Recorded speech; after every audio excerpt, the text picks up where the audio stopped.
Hello again, everyone, and welcome to the summer solstice edition of Two Men in Black and White, an honest conversation.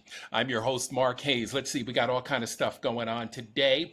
JD Vance headed out to LA. He's going to fix things out there. I thought JD had totally disappeared, fallen off the map. The LA Dodgers refused to let ICE into the stadium. Gotta love it when corporate America says, well, you can't arrest our customers. And Mahmoud Khalil headed home, finally, after being in ICE custody since early March. All right, folks, I'm joined by my partner in crime. Brock Ganeles joins us from the lovely Hudson Valley in upstate New York. Brock, what say you on the action today? A lot of stuff happening, and let's not forget that the big orange tub of goo gave Iran 2 weeks notice on whether or not we'll start bombing. This guy has no idea what he's doing. He doesn't understand diplomacy.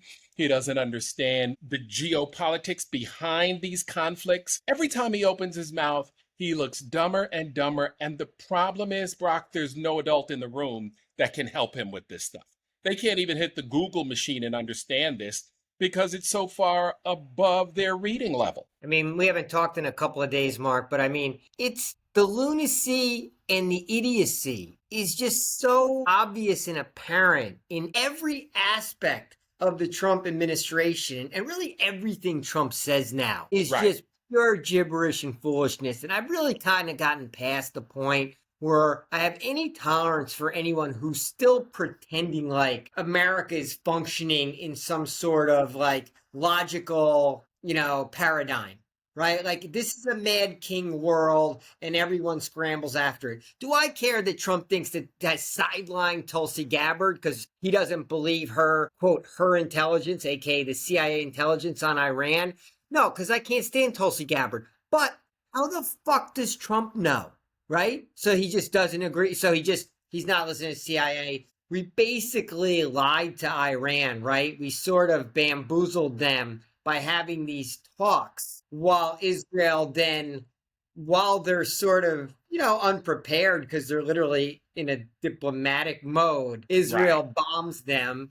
I mean, there's almost zero chance we didn't know about it. And now we're playing this 2-week game. So we deployed all these troops. I just think Trump's reacting to some negative feedback about going into a war. So he hit the pause button while he reads the tea leaves to figure out which side of this he needs to be on. But that was just like one thing that's going on in the last 72 hours. That's just pure idiocy and lunacy. America off the rails, an embarrassment on the global stage as usual, and just no sense of what we're doing. No one can count on what we're doing. No one in the world has any fucking idea what we're doing, nor does anyone here, right? Basically, no one knows what we're doing because we have Donald Trump, who doesn't know what he's doing and can't articulate a strategy at the helm. So the entire world is riding in the back seat with a drunk driver. Right. Well, again, Brock, we got to play 4D chess with these things, right? Our previous intelligence gatherers understood what our action would be and what the reaction will be. These folks can't think that far ahead.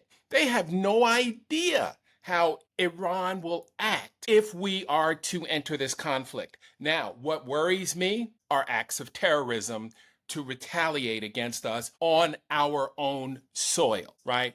We know what Iran is capable of, right? Things have not gone well with them, since the last deal that Trump unwound, that President Obama had put in place. Yeah, we had a deal, right? Trump ripped it away, started this whole game over. Right.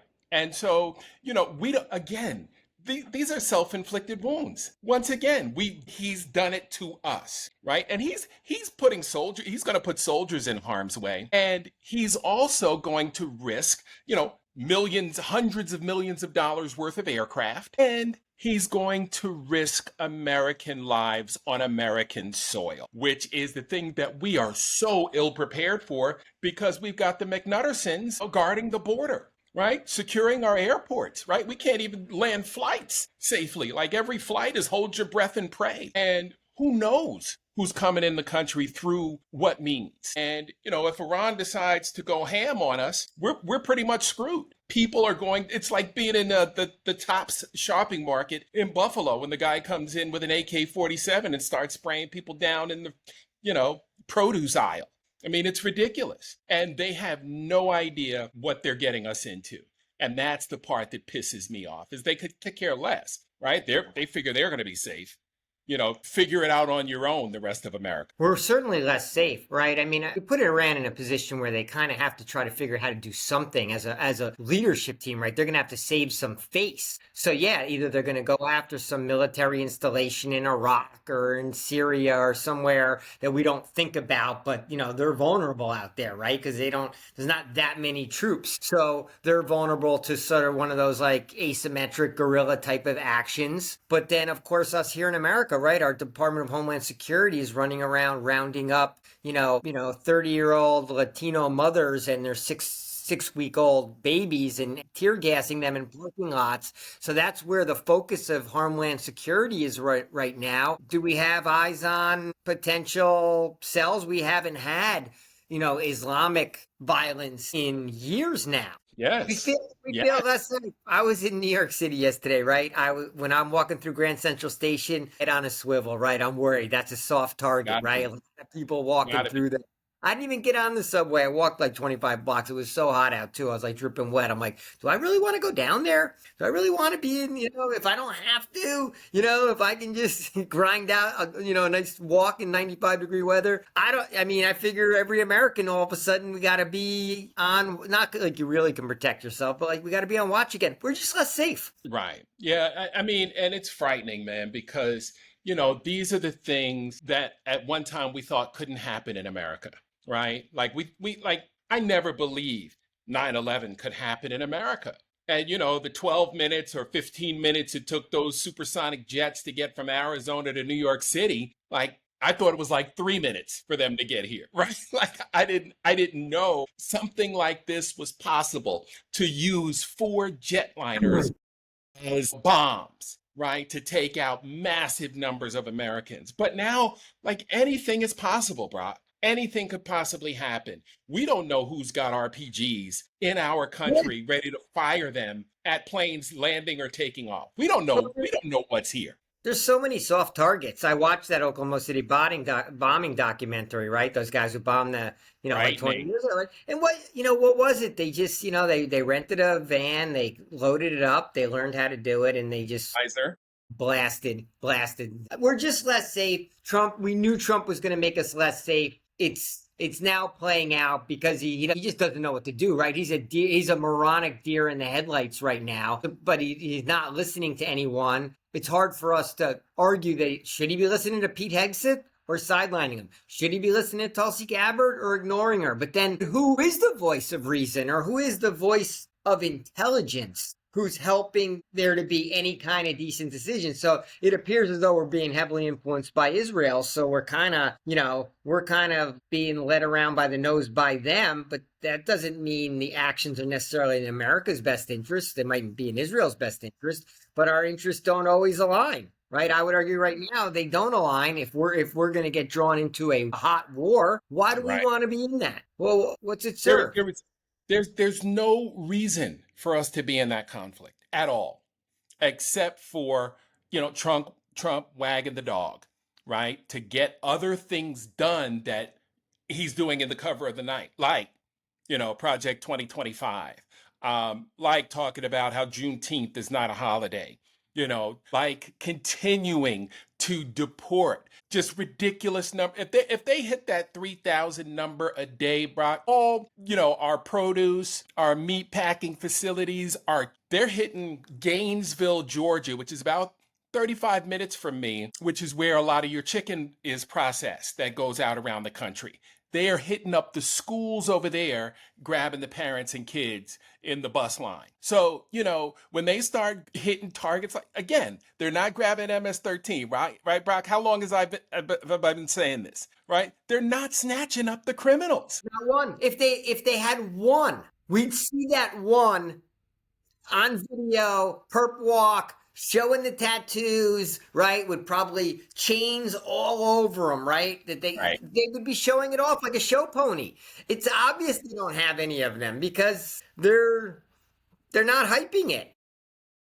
Right. That would be the only thing that would turn public sentiment back in their favor, because this whole clan, let's call it a clan of masked marauders running around with AK-47s with like flannel shirts and t-shirts, just snatching people left and right, is just not going over well with the American public. But I think the American citizenry is sort of like a, what can we do about this mode, right? And no one's really getting shit done because it's just happening in front of us. Now we're happy the Dodgers didn't allow it to happen in their stadium, but those are like those are small battles won in a war that's being lost, right? And it's kind of the war against democracy that we're losing, or the war against rule of law that we're losing.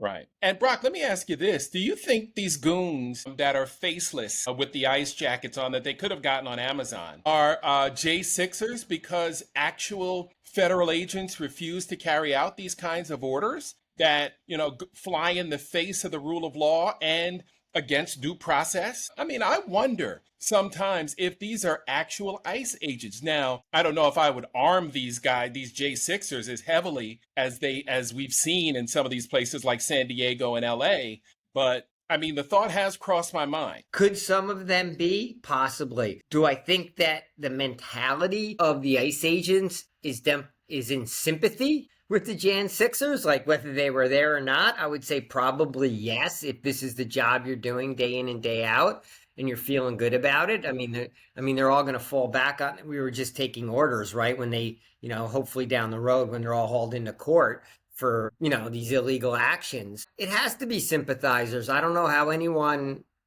I don't know how there could possibly be a person of color that's part of ICE. And I don't know how anyone who's just sort of a sane American who cares about the democracy and rule of law could be doing this as a job day in and day out, right? Find something else. Be a security guard at the mall, right? Like, don't do this. Like, I mean, this is not what you want your life to be. So I would think, but you know what?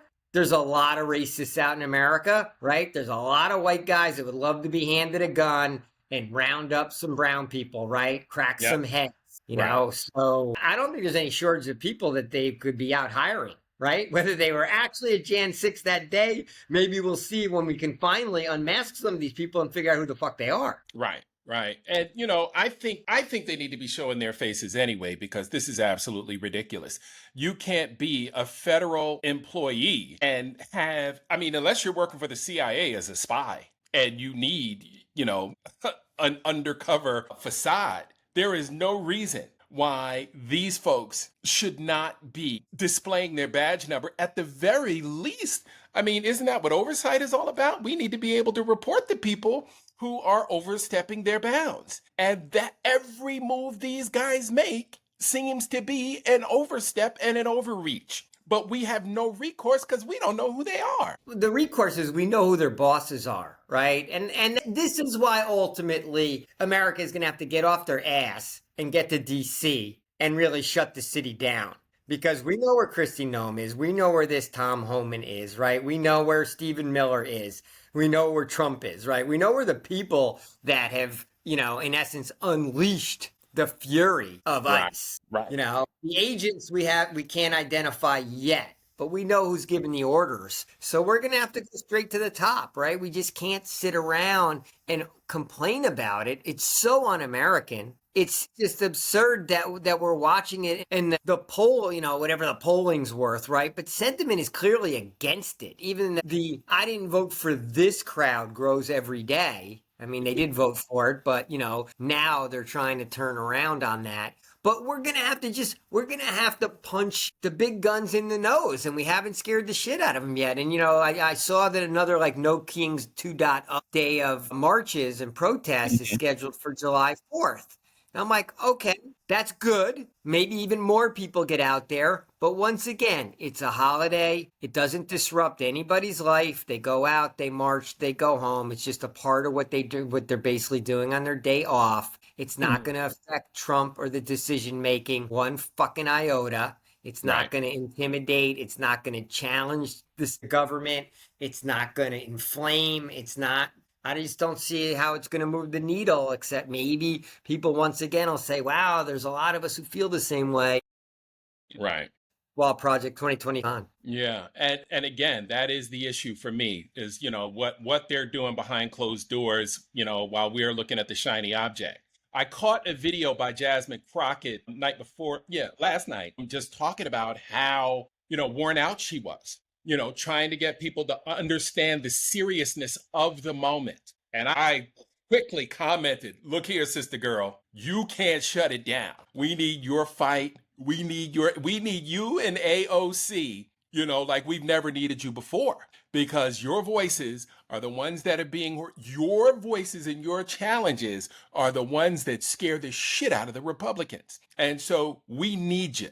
There are other folks starting to come around, starting to push back, a lot harder. But at this point, again, everything needs to be focused on impeach and remove. We can't do 4 years with this fucker. This lunatic psychopath will end our republic, Brock, if we allow him to sit there for 4 years. The curse for Jasmine is because she's so funny and photogenic and like charismatic. She breaks through, so the television stations want her. So she's invited to every podcast, every state, like they want her on there. She's good for ratings, right? She's good TV in the way AOC's good TV, right? And we just need more people that are good TV making noise, right? So that she doesn't have to carry such a heavy load. But yeah, I'm glad you fired her up because we need her out there. I mean, unfortunately, this is a marathon, but it's also a sprint, right? So it's almost like we have to sprint every day just to tread water against this wave of atrocities that are going on. Look, and also the fucking budget bill is working its way through the Senate, and that thing's a fucking disaster. But how's it going to get stopped? That's a disaster to rural America and red America and white America. And they're such idiots that they're not going to even wake the fuck up until the sledgehammer hits them in the head and they don't have a local hospital and their town is facing losing people. Power cuts, and they're just going to be losing people, right? I mean, black and brown communities are going to get crushed, but so is rural white America. Rural white America, the red states, the most MAGA-ish people, right? The most reliable Republican voters, 100 years worth of reliable voting, and they're just going to get, basically they're just going to get kicked right in the groin, right? Yeah. Thank you for supporting us. Now suck on this, right? I mean, Brock, red states like mine are already feeling it. We've already begun the hospital closures in the state. In Atlanta, we closed a major hospital facility just within the last year. And again, so many working poor and people who are not insured are using those facilities for their health care. And to me, it is, how greedy can you be? How many fucking yachts can you water ski behind? How many do you need? How many? Arthur Blank has several yachts and jets at his disposal. I mean, how many? And now don't get me wrong, Arthur Blank does a lot for the community, gives back a hell of a lot. In Atlanta, you see his name all over buildings and facilities around the city. But the fact is, out of these 800 people, right? Like the top 1%, the wealthiest people in our country, there's like 800 billionaires in America. What the fuck what else do they need? The Lutnicks of the world. What do they need, bro? I don't understand. Toxic selfishness. I mean, a couple other things that are just kind of creeping up on the side, barely even made it through in any way into the media. Number one, right, Jerome Powell, Fed chairman, gets up, lowers the growth projections for the American economy for 2025 from 1.7 to 1.4%. That's probably a first step in lowering it more and more as the year goes on as we work our way into recession. Says inflation is going to go up because of the tariffs, direct fucking policy decision. Right. And then he lobs in a comment saying that in much of the country, within 10 years, people aren't even going to be able to get a mortgage. Right. Well, what the fuck's that going to do to the housing market if no one can get a mortgage, right? How's anyone going to buy a new home, right? No one's selling their home, staying in your home, right? At least you got one, though, right? So me and you can't complain. But no one's going to be able to get a mortgage, partially because of what? Fucking climate change. No one can afford the insurance and all that shit. So just wait to the wake-up call. I don't know what's going to happen in Georgia, But I know in New York City, we're going to be at like 90. I mean, even where I'm in the Hudson Valley, we're going to be at 95 plus for at least 72 hours. It might be hitting 100 for like 3-4 days in a row. Like in the city, the humidity, it's going to feel like 120 down there, right? And this is climate. My wife was asking me, Brock, do you remember 100-degree days when we were growing up? I'm like, it was Nope. hot. 100 degrees in the Hudson Valley or New York City, 100, that's rare. So 3 days of it, it's just going to remind everyone of how devastating climate change is. Yep. And we're not doing anything about it, right? Like, that's just a thing Zero. that's backsliding. And now Jerome Powell's like, because of the rising waters and droughts and fires, like half the country, people won't be on a mortgage because no insurer is going to want to cover it. Right. No, And no, that's what's happening in Florida now, right? People are fleeing Florida. Tampa is one of the top cities for people getting the hell out because they can't insure their homes, right? Their home insurance is going to be more than their mortgages. And I mean, it's ridiculous. And so, and don't forget the ripple effect, Brock. If people aren't buying homes, they're not shopping at Home Depot because they don't have a home improvement project. All they're shopping for is picture hanging supplies, right? That ain't going to support the economy. No furniture, no televisions, no electronics, no smart homes, no solar. I mean, none of that stuff will be sold because the housing market's going to take a dump. We're already starting to see it here. And these are all outgrowths of policy decisions, right? This is all idiotic policy. Like, Yep. we've had years to do something about climate change. And yeah, even the left doesn't do enough because there's so much pushback against it from the right. So they can get some subsidies for electric vehicles and for solar panels. We can do a couple things here and there. We can at least be in the Paris Climate Agreement. But you get fucking morons like Trump, who's just so corrupt, he'll just go wherever the dollars are and is getting paid off left and right. And we unwind everything. So we're just going to say, okay, we're going to be a country where we have, 100-degree weeks. All over the Midwest. I think it's gonna be 110, 120. People once again are gonna be dying. Oh, because by the way, Doji pulled a lot of subsidies away from the poor for their energy consumption. They're not even gonna be able to afford to put an air conditioning on, and people are just gonna be dying on their front fucking porches or in the chair in front of the TV. And wealthy America doesn't give a flying fuck.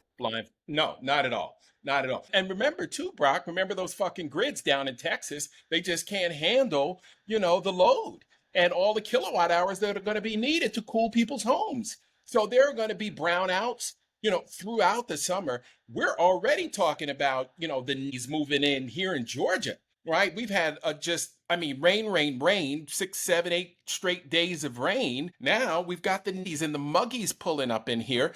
Before you know it, people won't be watering their grass because you won't be able to keep up with the heat. And your water bill is going to go sky fucking high. Again, the people who are going to bear the brunt of it are those people who are living check to check, those people who are getting hit hard, by the rising cost of everything. And by the way, the tariffs haven't even hit yet, right? By the way, we're cutting their food stamps. By the way, even, subsidies, what they're living on is getting cut because Doji decided we need to save a few nickels on the side so that this tax cut could go through. I mean, every single action is hurting the broad portion of the populace. So how is it that we're not at a higher state of agitation, aggression, and opposition? How are we not further down the road to where people are still contemplating whether they're going to be on the streets and whether they're going to walk around on July 4th and carry a placard, right? And we're not shutting anything down. We haven't had a national strike. We haven't had any kind of social disruption, right? There's been no disruption. Everything has been orderly and polite so as not to fuck things up too much. I think LA was maybe the only outburst that even maybe had a little bit of disruption on a portion of the city. But I don't get the sense LA wasn't shut down. It was still operating.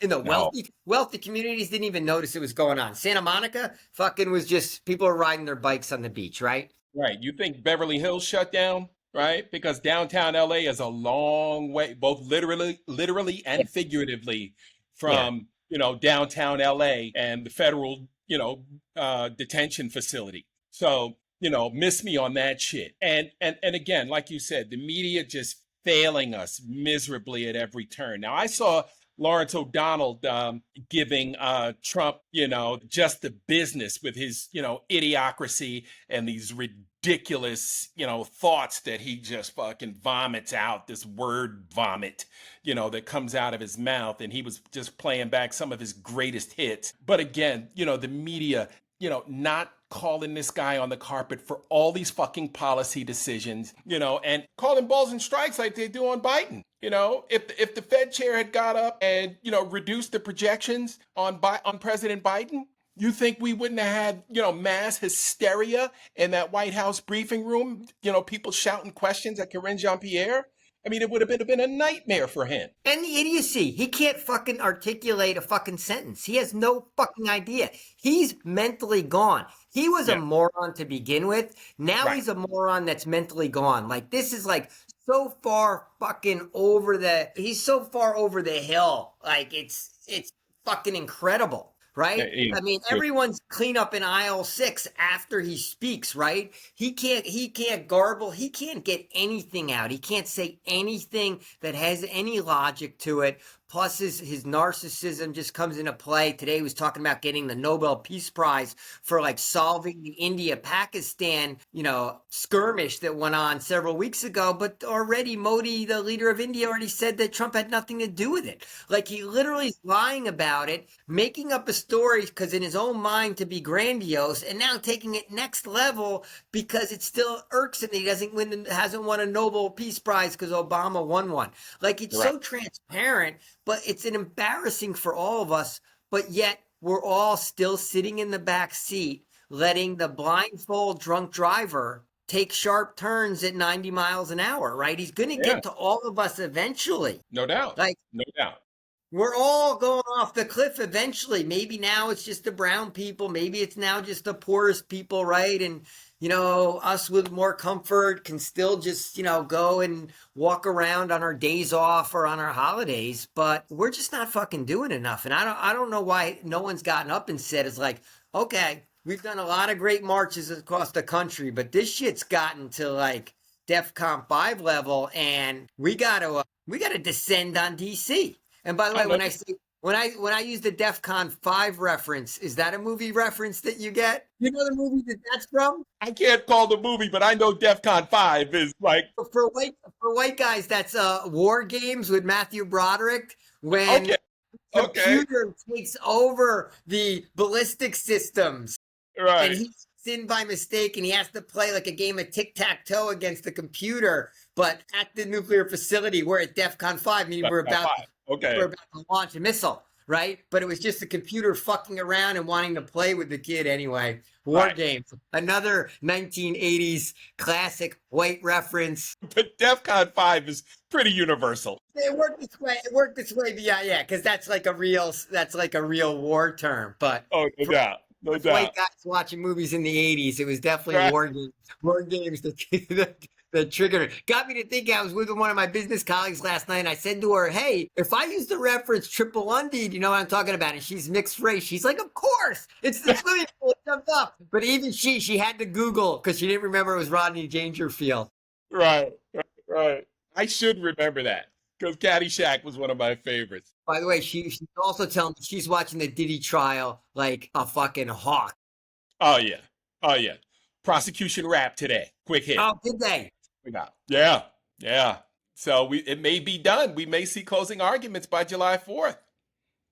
Will they mount a defense, or will they just kind of stay quiet and say we don't think that they proved anything and we don't have to say anything? Will they cross-examine? The cross-examining will be ugly, right? Yeah. And there's no way they can rehabilitate his image, in my estimation. With what they've shown, I don't know how they rehabilitate his image or make him any more pleasant to the jury. The jury's already been sickened by what they've seen. So the question is it a crime, or which crimes is it, right? Anyway, white America won't know till the verdict comes down. But I don't mind. I want white America focused on the ICE raids and the fucking lunacy on the international stage. Like, I want complacent white America focused on getting their anger boiled up so that there's a greater percentage of us that are willing to get out there. And it's funny, Mark, we haven't talked, it's been like a month since we've even talked about whether there's a unifying message for the opposition. It's almost like we've even quit on it. We've even quit on it. No one's even close to trying to deliver a unifying message. No one's out there. No. And we got to bring all our groups together. Oh, we could have started with, maybe this will end with this, but so what was your feeling and the feeling amongst, as a spokesman for the Black community in your circle, about Trump's comments on Juneteenth? And just, Black where folks were people at? What's that? Black folks surprised. Not surprised at all that he, thumbed his nose at the holiday, said it was too many, non-working holidays. What the fuck is a non-working holiday? What are you talking about? You sound like a moron. And, and Black people, we get it now. We're like, nobody's saying, maybe we get it, and everybody's aware of how he feels about us. 85% of Black men, 92% of Black women, right? The 92%, that's a thing, right? There are mugs out there you can buy. Matter of fact, I'll bring one to the pod and show it off. But the 92% number is real. Would it be even higher if the election was today? Like that other 8%? Are they hanging in there? I know there's 5% for everything, right? 5% flat earthers. There's like 5%, like it almost like they're just that are going to do something crazy no matter. Or Black men, the 15%. Have some of those peeled off against him now, or they're not quite there yet? They're still hanging in there. Yeah, I'm not seeing it. And I haven't heard from Tim Scott in a while. Haven't heard from, Black MAGA in a while. And, look, he's done just about everything he can in the wide open with his executive orders to the Black community. So, he just recently basically overthrew the board of trustees and installed a new Ron DeSantis disciple at FAMU, one of the top HBCUs in the country. Already had snatched $16 million out of their pharmacy program, which is tops in the country for African-American pharmacists. Now they're going after our HBCUs, which is our next best option after PWIs, right? PWIs don't want us. Okay, fine. Right? A lot of HBCUs right now are having housing issues because we understand a lot of these PWIs don't want us. They're getting rid of this DEI program. They're getting rid of this grant, that grant. They're getting rid of, financial aid. All these things are happening to us. We're going to the HBCUs, just like we had to back in the 50s. So again, he's winding the clock back very effectively. I didn't hear shit about Juneteenth, right? I saw a few things on my scroll. He put like a wet blanket on top of it. He basically fucking erased it. That was my view, right? Mm-hmm. He basically, his messaging was basically like, this isn't a real holiday. Fuck this. Yeah, right. That was my read on it, right? Yeah, it's fucking disgraceful. Hopefully, maybe it moves Black community even closer to getting out there on the protest front, right? It's just going to be a series of indignities that are hopefully going to push each and every one of us further to the edge, to the more and more anger, and still the unifying message totally missing. Absolutely. All right, bro, we got to hop, and let's get together tomorrow. We'll banter some more and figure out how we get this thing fired up in the nation's capital. Get everybody down there. Okay, sounds good, Mark. Always a pleasure. Yes, sir. All right, sir. Talk to you tomorrow. Yes, sir.